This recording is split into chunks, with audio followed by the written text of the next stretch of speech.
Poursuivons notre tournée des quartiers de Saint-Jean-sur-Richelieu, les districts électoraux avec les conseillers municipaux. On le fait une fois par année, généralement à l'automne. Aujourd'hui, on est dans le secteur L'Acadie, qui est en fait le plus grand district sur le plan géographique, avec la conseillère Annie Surprenant. Bonjour et bienvenue. Bonjour, M. Latour. C'est grand à couvrir. Absolument. C'est énorme. C'est énorme.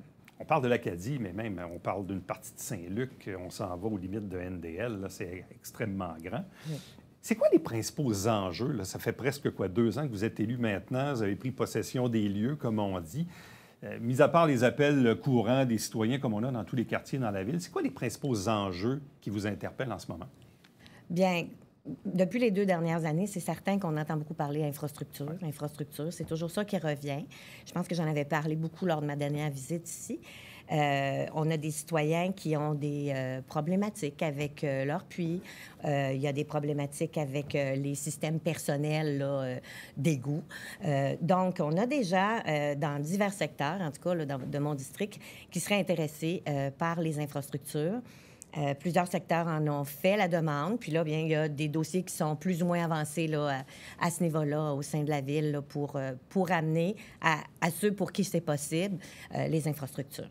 Est-ce qu'on parle de beaucoup de citoyens, de plusieurs rues du district? Bien, il y a divers quartiers. Un des quartiers, c'est le quartier Gérard-Lécuyer, également Grande Terrasse, qui est au haut de la 219.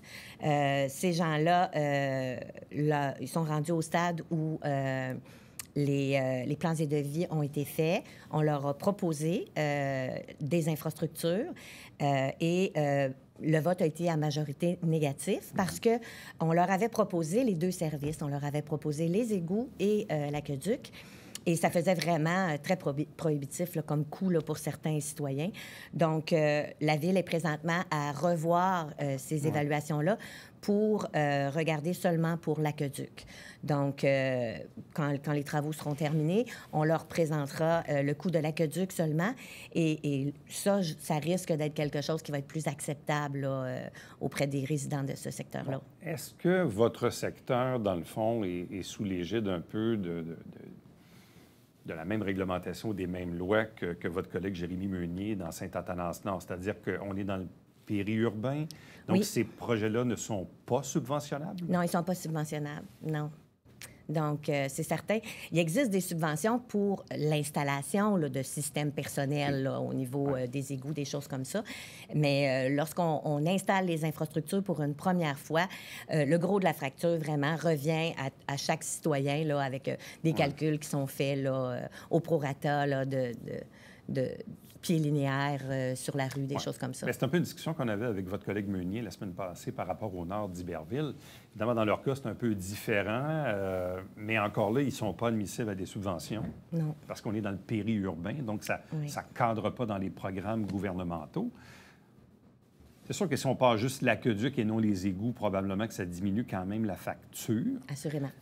Mais encore là, ça dépend combien on est prêt à payer. Est-ce qu'on est prêt à payer un 20 000 sur 20 ans ou 50 000 sur 20 ans? C'est là où ça commence à être des montants, comme vous dites, ou comme disait votre collègue Meunier, dire on veut pas jeter du monde à la rue. Là. À un certain moment, il y a comme un seuil à ne pas franchir. Là. Oui, absolument. Puis juste avant les élections, je pense, lors d'une visite où j'étais venue ici, j'avais parlé de la problématique en ce sens que la façon de faire de la municipalité, puis il y a beaucoup de municipalités qui fonctionnent comme ça, lorsque un regroupement de citoyens fait la demande pour avoir des infrastructures, bien, tout un processus se met en branle pour les évaluations. On présente le projet aux citoyens concernés. On décide de faire les plans et devis, oui ou non, selon ce que les gens veulent. Et si une fois que les plans et devis ont été faits et les coûts réels par citoyen sont enfin connus, si les citoyens votent majoritairement négativement, le projet tombe à l'eau. Puis, malheureusement, quelques années plus tard, bien, il y a des déménagements, il y a des nouvelles personnes qui arrivent, puis là, on relève encore la main et le processus recommence à nouveau.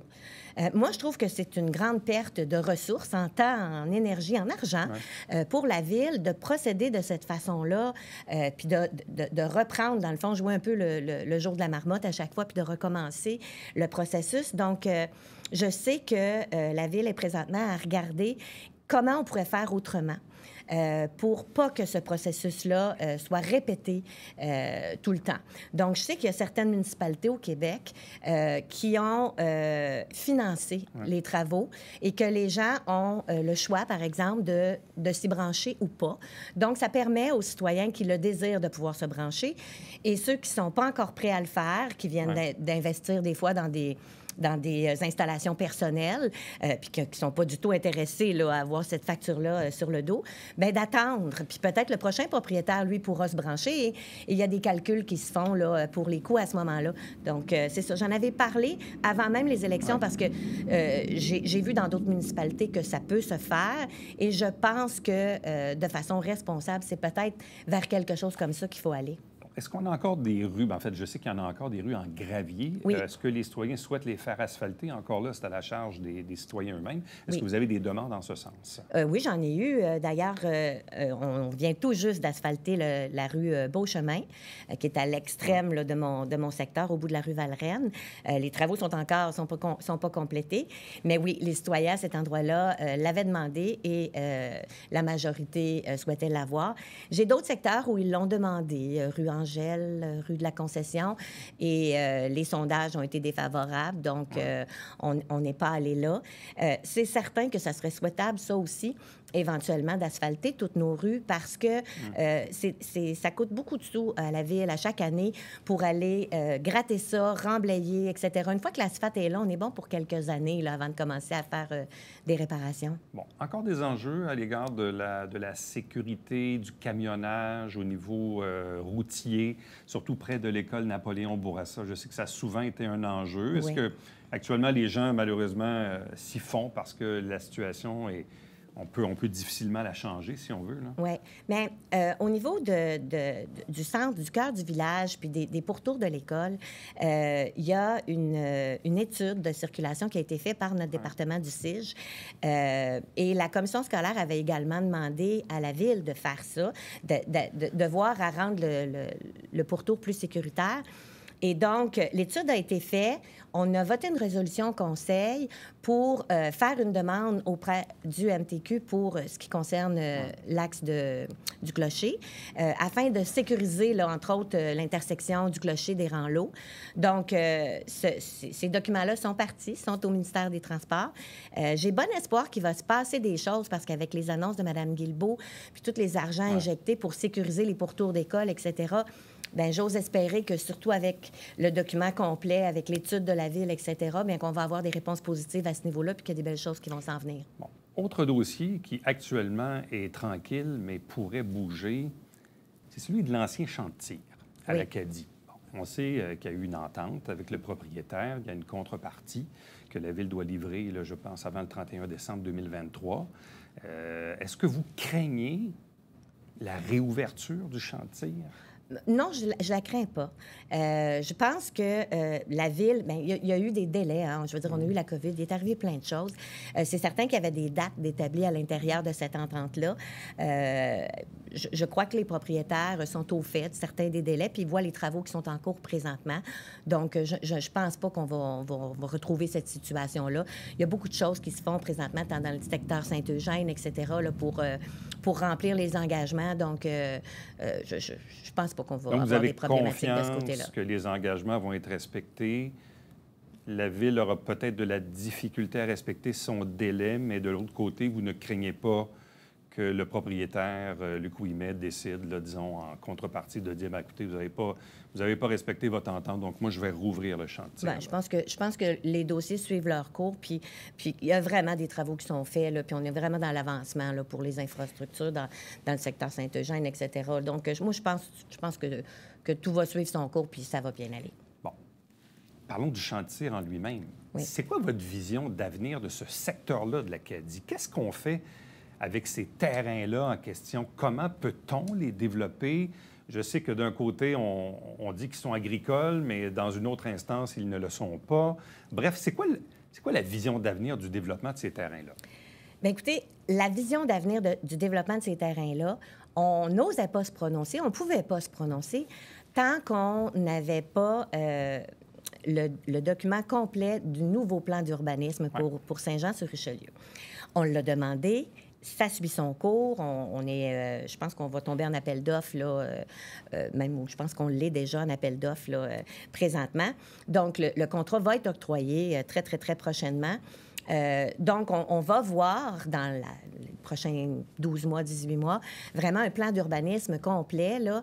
Et c'est à partir de là que les grandes décisions vont être prises par rapport à qu'est-ce qu'on peut faire. C'est certain qu'il y a quand même des limites à ce qu'on peut instaurer dans divers secteurs parce qu'on est vraiment dans du périurbain, dans ces secteurs-là. On ne peut pas faire n'importe quoi. Le gouvernement du Québec a quand même établi vraiment des balises là, par rapport à l'étalement urbain. Donc, je pense que c'est des discussions qui vont avoir lieu là, dans les 2 prochaines années. Bon, vous avez dit le mot urbanisme. Vous êtes sur le CCU, oui. Comité consultatif d'urbanisme. Êtes-vous devenue une experte en dérogation mineure? Parce qu'à chaque fois qu'il y a un dossier au Conseil et que le citoyen François Blais se questionne beaucoup sur les dérogations mineures, la mairesse, elle vous passe la rondelle pour expliquer pourquoi vous avez pris telle ou telle décision. Êtes-vous devenue une experte? Bien, c'est certain que c'est un dossier que j'aime. Ouais. C'est très technique. Puis, bien, je suis retraitée à part de mon travail au niveau de la ville comme conseillère. Donc, je prends le temps. Les dossiers, je me les approprie vraiment comme il faut. Puis, bien, je ne suis pas devenue une experte, là, loin de moi le titre d'urbaniste, mais je m'informe vraiment beaucoup. Ouais. Puis, je pense que je commence à développer des connaissances de ce côté-là. Puis, ça m'intéresse. Donc, c'est certain. Non, parce que souvent, bien, en fait, à chaque conseil, il y a des demandes de dérogation mineure. C'est le pain et le beurre d'une assemblée de conseil. Il y en a à chaque fois. Oui. C'est toujours intéressant de voir bien, pourquoi on accepte lui, pourquoi on refuse lui, pourquoi on recommande partiellement, en totalité. Là, il y a des citoyens qui se posent des questions. Souvent, c'est des voisins en proximité, parce qu'on ne respecte pas les marges avant ou peu importe là, les demandes qui sont formulées. Mais bref, c'est quand même, oui, c'est très technique. Mais en même temps, je présume qu'il y a tout le temps aussi là-dedans un souci d'équité. Il faut que ça se tienne en quelque part, là. Absolument. Il faut que ça se tienne. Il faut que ça soit approprié pour le secteur.